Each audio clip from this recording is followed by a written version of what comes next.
Hi everyone, and thanks for joining me. It's cold in my part of the world this evening, so we'll be mercifully short. All I want to do here is show you a couple of pieces of handwritten G-code that I use to set up my fourth axis in my PCNC 440.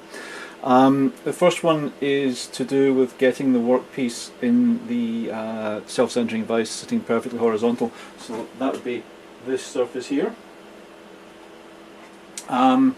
It's important that you're using a WCS that is more or less right. It's a bit better than eyeballed. In this case, for me, it's one that I always use with the fourth axis. So the errors in it, there's no home switch on the A axis, so it's just been called 0 wherever it happened to be. And the other axes, the usual problem of the homing micro switches not being perfect.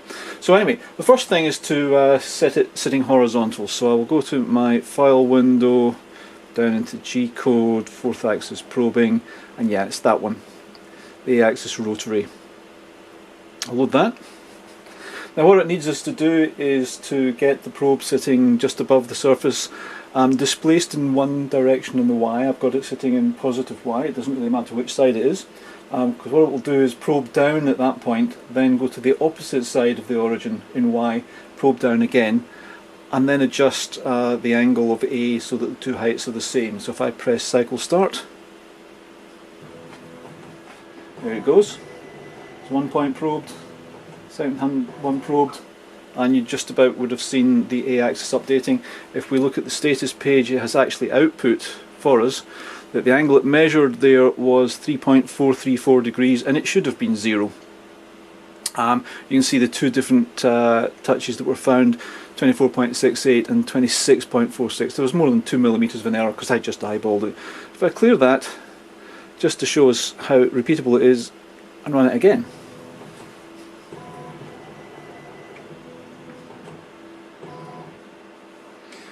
Back to the status page. Yeah, so we've got about 0.014 degrees of an error, and if you look at the heights, they're out by, how much is that? 0.018. That's a bit over half a thou. That's a little bit surprising. Let's try it again. There's always a problem with using a probe onto a surface that isn't normal to the probe itself. I'll bet you that'll be better this time. That's much more like 25.524 and 25.523 millimeters, so it's 1 micron out, and the angle is 0.0018. Should have been 0. Just to prove that it really is repeatable, let's do it a third time.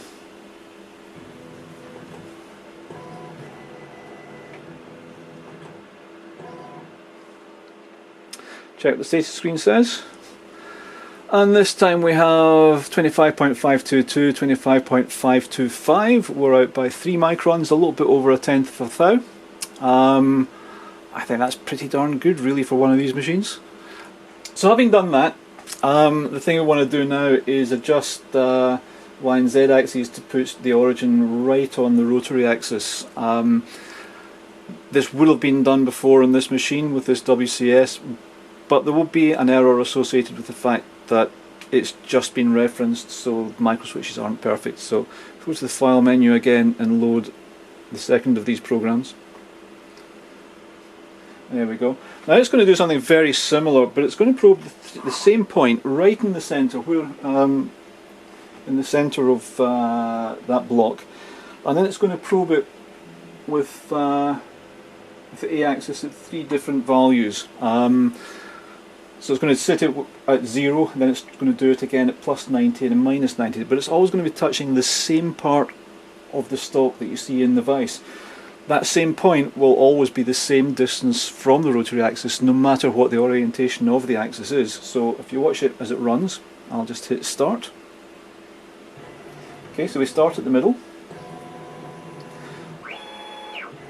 go 90 degrees, and then go searching for the same point again.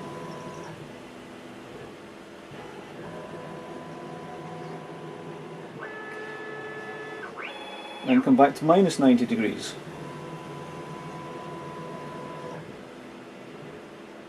And look at the same point again.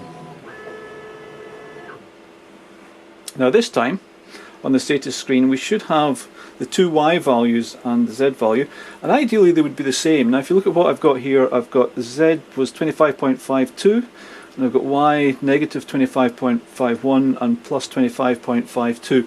So there's about half a thou of an error there associated with, as I said, the excuse me, associated with the home switches not being perfect. But if I clear that and run it again, we'll see how close it can get to getting exactly the same values for all three touches. Oops, started with it too high.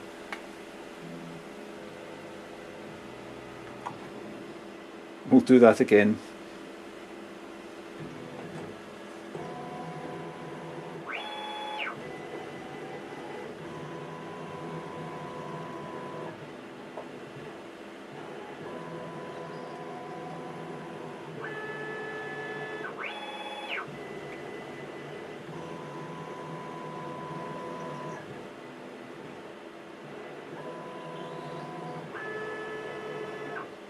Okay, so having finished that, would like to see the three touches have exactly the same values. What have we got? 25.520, 25.194 and 25.520. So we've got a total error 0.006. That's a little over 0.2. So that's how accurately it can repeat the positioning of the WCS origin onto the rotary axis. I'll put a link at the bottom of this video so you can download those two pieces of code. They are fairly specific to PathPilot because they do use the probing routines that are used to support Fusion 360.